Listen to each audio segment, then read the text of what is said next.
Hai Mams, ketemu lagi di video aku kali ini. Aku bakal nge-share pengalaman aku melahirkan dan kenapa sampai bisa operasi sesar. Nah, singkat cerita langsung aja kita masuk ke videonya.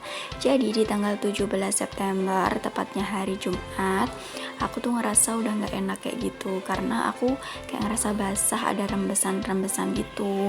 Nah, akhirnya ke sore harinya aku diantar periksa oleh suamiku. Nah, ternyata nggak ada pembukaan sama sekali dan nggak ada kontraksi. Diperiksa juga belum ada apa-apa. Akhirnya malamnya aku dilarikan ke rumah sakit buat diobservasi. Sekitar pukul 9 malam aku masuk rumah sakit dan langsung masuk ke ruang isolasi persalinan gitu. Akhirnya aku mulai di CTG, kemudian di VT dan lain sebagainya, tapi alhasil masih nihil, nggak ada sama sekali pembukaan, nggak ada kontraksi. Singkat cerita, jam 11 malam dokter aku visit lagi, dicek lagi masih sama, nggak ada pembukaan dan kontraksi, cuman pegel-pegel dan kenceng aja gitu. Nah, akhirnya kita memutuskan untuk diinduksi keesokan harinya.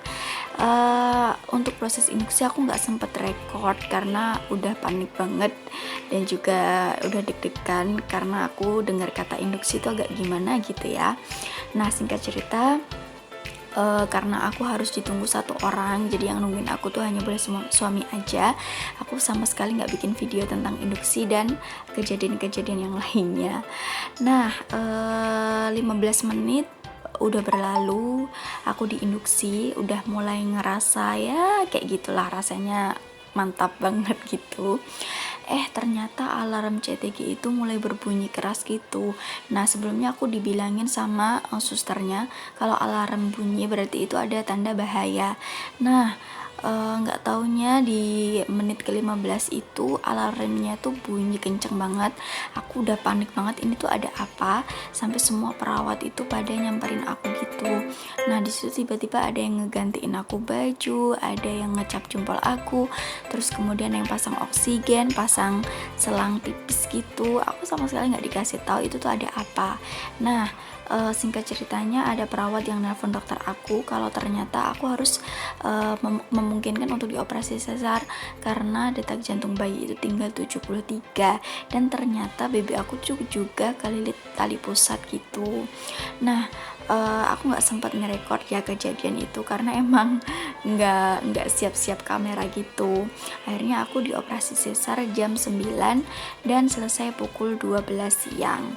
Setelah itu pukul 7 malam, sekitar pukul 7 malam gitu, aku bangun-bangun udah ada di ruang rawat inap gitu, di sel aku gitu, untuk dilakukan PCR dan lain sebagainya. Karena sebenarnya prosedurnya aku harus PCR dulu sebelum operasi, karena emergency aku jadi nggak sempet ngelakuin PCR ataupun antigen dan lain-lainnya.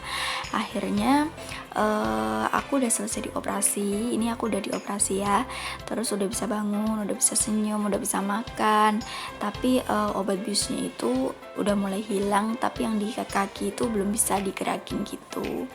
Nah, aku belum lihat babynya sama sekali, aku baru lihat di keesokan harinya. Jadi aku baru bisa belajar menyusui dan lain-lain itu di keesokan harinya karena emang sebelumnya aku nggak ketemu babyku. Alhamdulillah babynya lahir dengan sehat dan selamat dan kita kasih nama, insya Allah nama yang berkah, namanya adalah Syadin Mikaela Hasanal. Nah, segitu dulu aja videoku dan share pengalamanku, semoga bermanfaat dan bisa memotivasi mom semua yang bakal melahirkan.